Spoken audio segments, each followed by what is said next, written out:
Ikukwento ko sa inyo ang isang action sports film na pinamagatang Never Back Down, No Surrender. Now sit back and enjoy the movie. Nagsimula ang pelikula sa isang MMA match. Si Case Walker ay isang napakahusay na fighter at nais niyang gamitin ang lahat ng kanyang kakayahan para manalo sa laban.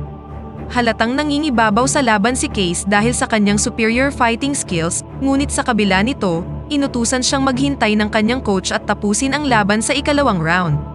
Iminungkahi ng kanyang coach na kung ina-knockout niya agad ang kanyang kalaban, wala na muling magnanais na makita siyang lumaban. Ngunit desidido si Case na tapusin kaagad ang laban, kaya hindi niya pinansin ang payo ng kanyang coach at mabilis na tinalo ang kalaban. Pagkatapos ng laro, nag-resign ang kanyang coach dahil sa pagkadismaya nang hindi niya sinunod ang kanyang payo. Pagkatapos nito, nakipagkita si Case sa kanyang kaibigan at isang MMA fighter na si Brody James. Ipinaalam ni Brody kay Case na pumirma siya ng kontrata sa PFC Combat at ipinakilala siya sa marketing director na si Micah Cruz. Hiniling ni Brody na maging coach niya si Case dahil nalalapit na ang kanyang laban sa PFC Championship sa Bangkok, Thailand, laban sa isang 7-foot-tall fighter na nagngangalang Cesar Braga. Subalit tumanggi si Case at iminungkahing kanselahin ang laban dahil hindi madaling kalaban si Braga. Ngunit nakasisiguro si Brody sa laban at alam niyang kailangang makabalik ni Case sa tournament kaya pilit niya itong kinumbinsi. Sa sumunod na eksena, nakitang nakikipaghalikan si Brody sa isang babae sa parking lot ng club. Ngunit biglang dumating ang asawa ng babae at meron itong kasamang isang lalaki. Kinuna nila ito ng video at inatake ng asawa ng babae si Brody. Nang makita ito ni Case, naintindihan niyang drama lang ang lahat at kaagad na pinatumba ang lalaki. Sa sumunod na araw, nag-aalangang tinanggap ni Case ang alok ni Brody at pumunta na sa Bangkok, Thailand. Nang makarating na sina Brody at Braga sa Thailand, nagsagawa sila ng press conference bilang paghahanda para sa laban. Binanggit ng isang reporter ang ex-wife ni Braga at dahil dito, hindi napigilan ni Braga ang kanyang galit at kalaunan ay binaliktad ang mesa na nasa kanyang harapan na naging sanhi ng pagkatakot ng lahat. Subalit hindi dito nagtapos ang drama. Pagkatapos ilabas ang kanyang galit sa banyo, binasag niya rin pati na ang salamin. Matapos masaksihan ang lakas ni Braga, agad na nawalan ng pagnanais na lumaban si Brody. Samantala, dumating na si Case sa Thailand at nagtungo siya sa kanyang hindi kaaya-ayang hotel. Inilagay ni Case ang kanyang mga gamit sa storage room at pumunta sa Top Fight Gym na siyang training place ni Brody para sa gaganaping PFC Combat. Ngunit mukhang walang may gustong naroon si Case kahit na ang coach ni Brody na si Matty Ramos. Habang inihahanda ni Case ang mga gagamiting equipment para sa pagsasanay ni Brody, naroon din ang isang fighter na kilala sa pangalang Cobra. Excited ang lahat dahil si Cobra ang pinakamalakas na fighter ng gym. Sa isang practice match, madaling napatumba ni Cobra ang kanyang kalaban, ngunit nalihis ang kanyang atensyon nang mapansin si Case na nagsasanay sa sulok at hindi niya ito nagustuhan. Dumating si Brody sa gym at pinakiusapan si Case na makipag-spar sa kanya, ngunit lumapit si Cobra at inutusan si Case na makipag-sparring muna sa kanya. Nag-aalangan si Case na turuan ng leksyon si Cobra, ngunit dahil pinagyayabang nito ang kanyang kakayahan, pumayag din sa huli si Case na makipag-spar sa kanya. Habang nagsasanay, nasangga ni Case ang lahat na galaw ni Cobra nang walang kahirap-hirap at gumamit lamang ng ilang basic technique na nangangailangan lang ng kaunting lakas para mapatumba si Cobra. Sa huli, isinugod si Cobra sa ospital para sa atensyong medikal nang magtamo ito ng severe injury. Nang sumunod na araw, gustong panagutin si Case ng PFC president na si Hugo Vega dahil ininjured niya ang isa sa pinakamagaling niyang fighter. Inutos ni Vega kay Case na palitan ang pwesto ni Cobra, ngunit agad niya naman itong tinanggihan dahil ayaw niya nang lumaban sa ilalim ni Vega matapos mabunyag na meron silang hindi pagkakaintindihan noon. Samantala, isang baguhang fighter na nagngangalang Taj ang lumapit kay Vega at nakiusap na siya na lang ang gawing pamalit kay Cobra. Subalit nawala ng gana si Vega matapos makitang lumaban si Taj at kalaunan ay umalis na sa gym. Pagkatapos nito, si Taj at isa pang fighter na nagngangalang Creech ang lumapit kay Case at nagmakaawang turuan silang lumaban. Nang matapos na sa pagsasanay si Case, plano niyang mag-coach para sa dalawang binata. Nang gabi ding yun, tinuruan ni Case sina Taj at Creech ng ilang fundamental punching techniques. Kinabukasan, si Micah na mukhang may gusto kay Case ay lumapit sa bida at inimbitahan siyang makipag-date sa kanya. Matapos tanggapin ang kanyang imbitasyon, nalaman ni Case na single mother si Micah at meron itong anak na babae na nagngangalang Morgan. Sa oras na magkasama sina Case at Micah, lumalabas na pinapanood pala silang dalawa ni Matty at nagpasya siyang sabihin ito kay Brody na meron din palang gusto kay Micah. Dahil hindi gaanong nagpapakita ng training spirit si Brody, iminungkahi ni Vega na uminom siya ng steroid upang maging maayos ang laban at lumaki ang tsansa niyang talunin si Braga sa darating na tournament. Pagkatapos nito, pinaalam ni Matty kay Brody ang tungkol sa date ni Micah at Case at kung paano ito naputol nang magtanong si Micah tungkol sa pagkakakulong ni Case na naging dahilan para hindi siya maging komportable. Nang sumunod na araw habang nasa gym si Brody, agad niyang hinamon si Case sa isang friendly match.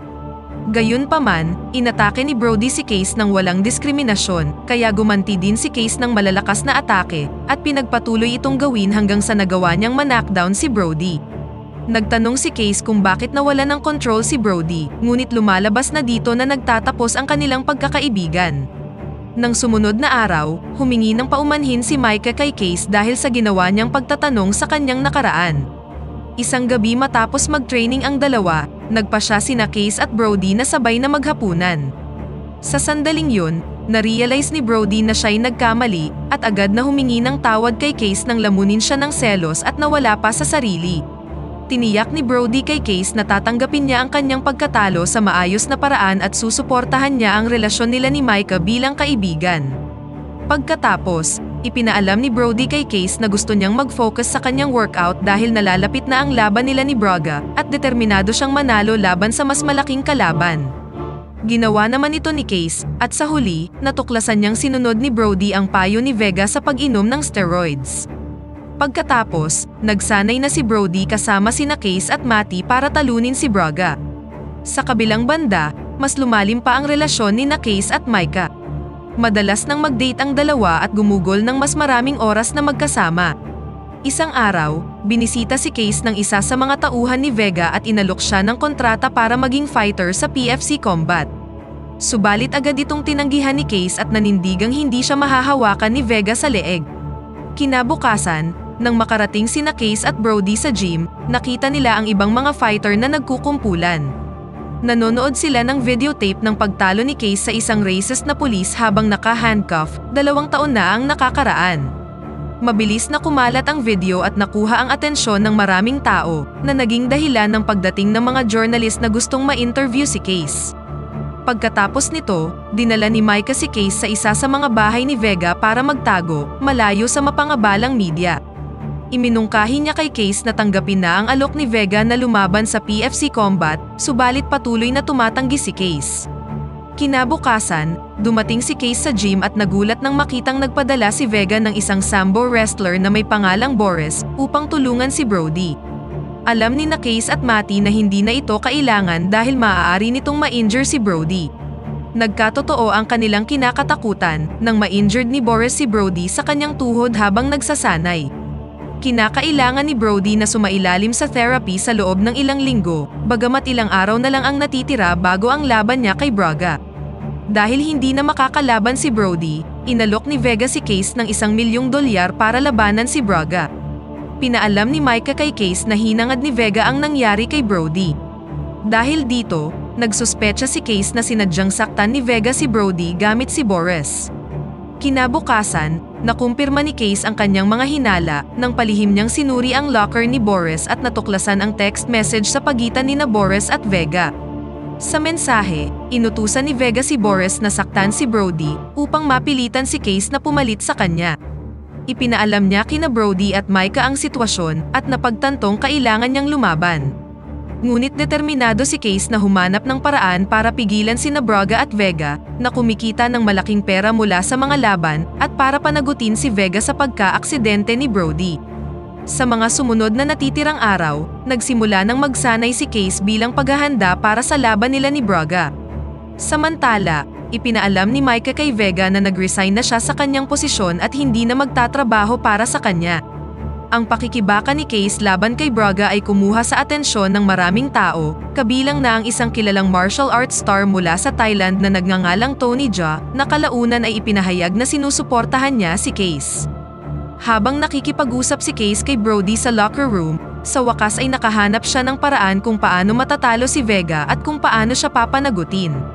Sa sumunod na eksena, sinadya niyang gumawa ng gulo laban kay Braga sa labas ng ring. Matapos magtagumpay na inisin si Braga, agad nitong inatake si Case. Sa huli, naglaban ang dalawa sa labas ng ring habang napapalibutan ng maraming manonood at media team para tunghayan ang mainit na laban. Nahirapan si Case na bumangon noong una matapos siyang ma-knockdown ng ilang beses ni Braga gamit ang iba't ibang mga atake na merong layuning patayin siya. Kaya naman ginamit na ni Case ang Kyokushin, isang classic karate technique upang durugin ang ribs ni Braga at pinagpatuloy ang paggamit ng tradisyonal na karate technique kahit na hindi ito masyadong nakakapinsala sa kalaban. Sa huli, sinipa niya ng malakas sa ulo si Braga na naging sanhi ng pagbagsak ng dambuhalang lalaki at nawalan na ng malay. Nagkaroon si Vega ng problemang pinansyal nang hindi na natuloy ang laban, ngayong natalo na si Braga sa labas pa lang ng ring. Humantong ito sa pagbawi ng mga audience at sponsor ng kanilang pera. Galit na galit si Vega at nagbantang kakasuhan si Case sa kanyang ginawa. Ngunit ipinaalam ni Case kay Vega na meron silang patunay ng kanyang partisipasyon sa aksidente ni Brody at nagbanta siyang isusumbong si Vega sa kapulisan na maaaring umabot sa ilang milyong dolyar na lawsuits laban kay Vega. Pagkatapos nito, umalis na sina Micah at Brody sa arena nang makamit na nila ang kanilang layunin. Pakipindot naman ang like button kung nagustuhan mo ang pelikula at kung hindi naman, pindutin mo ng 2 beses ang dislike button para lang makasiguro